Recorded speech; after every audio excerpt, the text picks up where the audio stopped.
la formulation de solutions concrètes pour l'Afrique dépend beaucoup de la vision que nous avons des réalités africaines.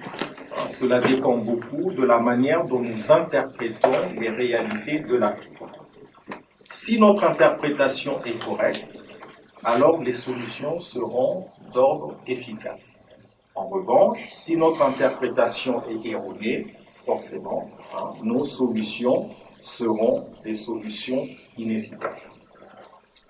Alors, ceci soulève par conséquent la question du prisme par lequel nous interprétons notre réalité. Par quel prisme nous interprétons notre réalité? Alors, comme vous le savez, la plupart des chercheurs, qu'ils soient occidentaux ou africains, interprètent les réalités africaines à travers le prisme de ce qu'on appelle l'évolutionnisme social. Ça, c'est vraiment un prisme qui est partagé par la majorité des chercheurs. Et à travers ce prisme, il débouche par conséquent sur des solutions, bien sûr, mais ce sont des solutions qui sont formulées en termes de rattrapage, en termes de rupture, en termes d'ajustement culturel. Vous avez des chercheurs qui parlent concernant l'Afrique d'une nécessité d'ajustement culturel. Certains le formulent en termes de révolution, certains le formulent également en termes de déconnexion. Bon, vous avez d'autres solutions de ce type. Alors, ce que l'on constate, c'est que toutes ces solutions ont échoué à transformer les réalités de l'Afrique noire. Alors, face à ces échecs, les auteurs de ces solutions, on le constate également, s'en prennent aux sociétés africaines. Ils concluent que finalement, ce ne sont pas leurs solutions qui sont erronées, mais ce sont les populations africaines qui seraient rebelles à tout progrès. Voilà. C'est un point de vue. Nous pouvons aussi, je pense, adopter un autre point de vue. Celui selon lequel l'inefficacité de ces solutions viendrait peut-être de ce que notre interprétation des réalités africaines serait une interprétation erronée. Les sociétés africaines, et ça je pense qu'il ne faut jamais l'oublier, les sociétés africaines sont des sociétés qui ont subi au cours de ces 4 derniers siècles des agressions hyper violentes. On n'a pas toujours conscience de ça, on ne le rappelle pas assez, ou alors on le minimise trop. Mais je crois qu'il faut se souvenir de ça. Les sociétés africaines ont subi ces 4 derniers siècles des agressions hyper violentes. On peut citer le commerce triangulaire, la colonisation, les religions révélées, la version africaniste de l'histoire africaine et la guerre froide. La guerre froide sur laquelle très peu d'analystes, justement, analysent quelles ont été les conséquences de la guerre froide sur ces sociétés. Bref, les sociétés africaines ont donc subi, au cours de ces 4 derniers siècles, ces agressions. Or, toutes ces agressions, il faut que nous soyons bien conscients de ça, toutes ces agressions ont forcément laissé sur le tissu social africain des traces, des empreintes, des séquelles, voire des hématomes. Or, si ces agressions font l'objet de diverses études, c'est vrai, on étudie le commerce triangulaire, la colonisation, etc. Ces agressions sont toujours étudiées du point de vue de leur genèse ou du point de vue de leur modalité, mais elles ne sont jamais étudiées du point de vue de leurs séquelles, du point de vue des traumatismes qu'ils ont donc provoqués. Ils ne sont jamais étudiées du point de vue des traces qu'elles ont laissées sur le tissu social des sociétés africaines. Un peu comme si, vous voyez, un peu comme si la fin de ces agressions se serait accompagnée d'un gommage systématique de tous les traumatismes qu'ils auraient causés, d'un gommage systématique de toutes les traces qu'elles auraient laissées, de toutes les séquelles qu'elles auraient causées. Vous voyez, ce serait un peu ça. Vous voyez, il y a eu le commerce triangulaire, il y a eu la colonisation. Aujourd'hui, la colonisation n'existe plus. Voilà. nous mettons tout ça dans la corbeille du passé. Or, nous savons que ce n'est pas vrai. Nous savons, par exemple, que deux boxeurs qui sortent du ring, tous les deux sortent avec des hématomes. Tous les deux repartent avec des hématomes. Et ces hématomes se transforment pour certains en séquelles qui les handicapent pour la vie. Ça, je crois que personne ne peut nier cela. Il y a donc, de mon point de vue, des questions qui se posent. Et on ne peut pas faire l'économie de ces questions. Ces questions sont les suivantes. Quelles sont les traces, les séquelles, les traumatismes que ces 4 siècles de turbulences politiques, économiques, démographiques, on l'oublie souvent, il y a eu des turbulences démographiques, militaires, spirituelles, culturelles. Quelles sont les traces que ces turbulences ont laissées sur le tissu social des sociétés africaines? On peut aussi se demander, qu'est-ce qui, dans notre manière de penser, qu'est-ce qui, dans notre manière de faire, sont l'expression des séquelles laissées par ces agressions? On peut se demander cela. On peut enfin se demander dans quelle mesure ces traces, ces séquelles, nous handicapent aujourd'hui dans notre volonté de transformer de façon qualitative notre réalité politique et économique en Afrique. Alors, je crois que pour répondre à ces questions, nous autres Africains avons besoin d'une lecture de notre histoire sous l'angle de la traumatologie historique.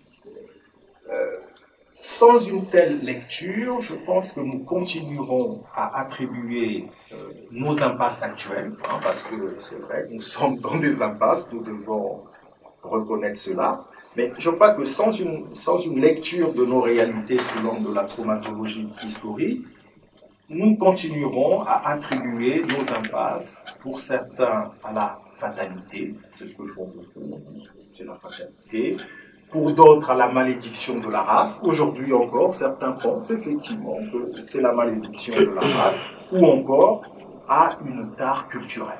Vous avez des politologues, par exemple, qui expliquent certains phénomènes en Afrique par des héritages culturels, en fait, par des tares qui procèdent de la culture. Bon. Alors, ce qui est scandaleux, c'est lorsque les politologues veulent nous expliquer le comportement de l'État chez nous par nos traditions culturelles. Ils veulent nous faire croire que l'échec de la démocratie chez nous a des causes culturelles. Or, nous savons finalement maintenant que non. L'échec de la démocratie chez nous n'est pas dû à nos traditions culturelles, elle est une conséquence de la guerre froide. C'est-à-dire la guerre froide a provoqué chez nous l'émergence d'un État libertaire. Alors, comme vous le voyez, le prisme, la question du prisme par lequel nous interprétons notre réalité est un enjeu. Car à travers, par exemple, ce prisme de l'évolutionnisme social, certains veulent nous faire croire que tel que nous sommes aujourd'hui, c'est-à-dire dans des dictatures, dans des sociétés autoritaires, tel nous avons toujours été dans le passé. En conséquence, la seule solution, c'est le rattrapage, c'est le mimétisme. On doit imiter l'Occident. Or, d'autres prismes nous apprennent d'autres choses. D'autres prismes nous apprennent plutôt que nos sociétés sont des sociétés qui ont été cassées. Nos sociétés sont des sociétés qui ont été tordues. Il ne s'agit donc pas de rattraper, mais de réparer. Nous avons des choses à réparer chez nous. Il ne s'agit pas de rattraper, mais il s'agit de redresser un tissu psychologique. Je pense que ce n'est pas pour rien que Cheikh Anta Diop disait que l'Africain qui mourra nu est celui-là même qui verra réveiller le colosse qui sommeille en lui. Je pense qu'en Afrique, effectivement, c'est ce colosse qu'il faut réveiller, mais pour le réveiller, il faut lui donner une autre lecture des réalités africaines, non pas une lecture à travers le prisme de l'évolutionnisme social, mais à travers un autre prisme. Je vais vous donner un dernier exemple. Vous prenez par exemple tous ceux qui n'arrivent pas à croire que l'Égypte ancienne était une Égypte, mais la moderne, une Égypte noire.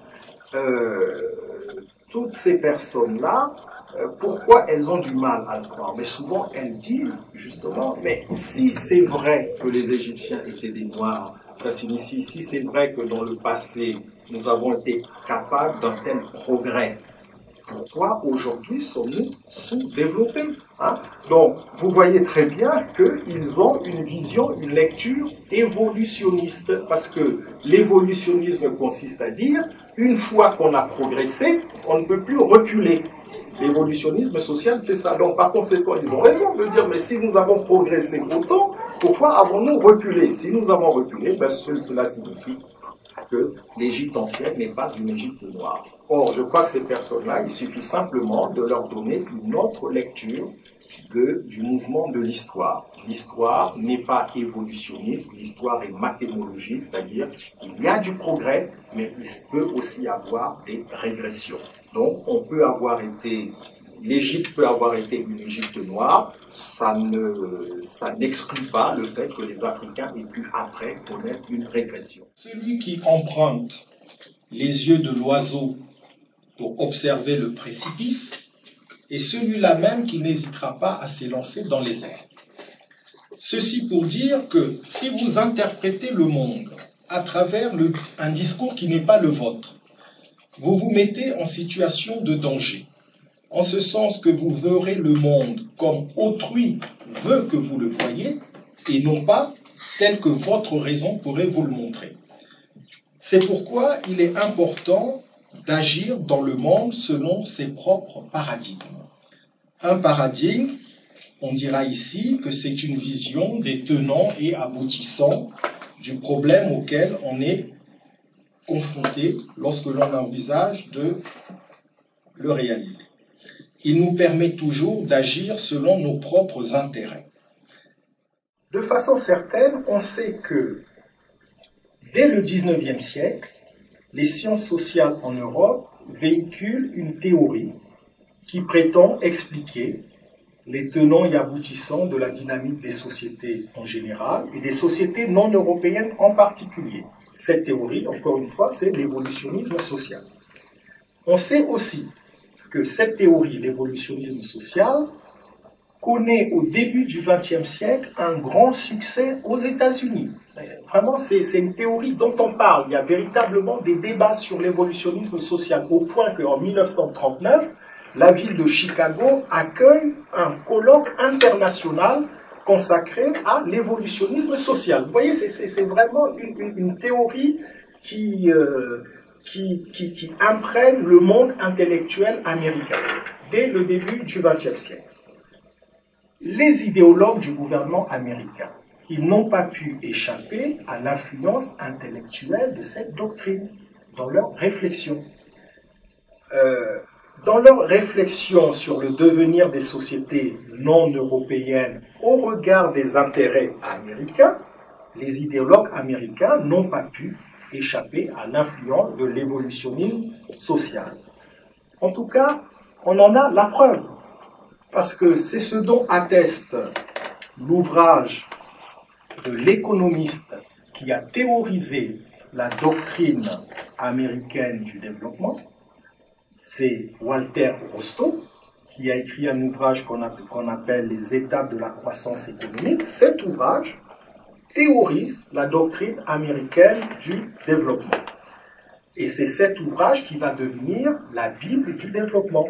Dans les années 60 et 70, pour tous les intellectuels, aux États-Unis, en Afrique, en Europe, en Asie, quelle est la Bible du développement? C'est le livre de Walter Rostow. Or, Walter Rostow, il faut s'en souvenir, a été le conseiller du gouvernement américain dans les années 50. Ça a été le conseiller principal du gouvernement américain. Et Walter Rostow est complètement influencé par la théorie évolutionniste. Et complètement. D'ailleurs, Que ressort-il des travaux de Rostow? Là encore, je ne dis rien de nouveau, tous les économistes, tous les politologues le savent. Il ressort des travaux de Rostow que les sociétés non européennes apparaissent comme des sociétés en retard par rapport à un itinéraire de progrès linéaire et cumulatif que toutes les sociétés ont vocation à emprunter. Vous voyez, on retrouve bien là l'évolutionnisme social. Rostow en conclut que ces situations ne sont qu'en situation de sous-développement, c'est là qu'apparaît ce concept de sous-développement. D'ailleurs, que nous tous, beaucoup de gens du tiers-monde vont accepter comme allant de soi. Du jour au lendemain, on leur dit vous êtes sous-développés, ils reprennent ça, nous sommes sous-développés. Bref, Rostow conclut que ces sociétés ne sont qu'en situation de sous-développement, mais qu'elles peuvent rattraper le retard accumulé pour peu que l'on mette en place une politique de big push. Une politique de big push dans la forme d'une politique d'ouverture aux capitaux extérieurs. Vous voyez déjà l'intérêt des États-Unis, l'ouverture aux capitaux extérieurs. Une politique d'industrialisation par la promotion des exportations primaires, c'est-à-dire pour s'industrialiser, il va falloir exporter les biens primaires, culture d'exportation ou activité d'extraction minière. Et troisième élément, il faut une aide en termes de coopération technique et scientifique. Alors, c'est cette idée que le gouvernement américain, en s'appuyant sur l'ONU, va promouvoir dans l'ordre international. C'est vraiment les États-Unis qui ont promu cette idée dans l'ordre international. On peut donc affirmer, sans risque de se tromper, que les idéologues du gouvernement américain ont très tôt tiré les conclusions de la théorie évolutionniste en termes de politique internationale. Ils ont compris très tôt le bénéfice géopolitique qu'ils pouvaient en tirer et ont résumé ces conclusions sous le concept de politique de développement. C'est donc dans la théorie de l'évolutionnisme social que le gouvernement américain a puisé cette idée d'un devenir d'économie sous l'impulsion d'une politique de développement. Voilà, d'où leur est venue cette idée de la théorie de l'évolutionnisme social.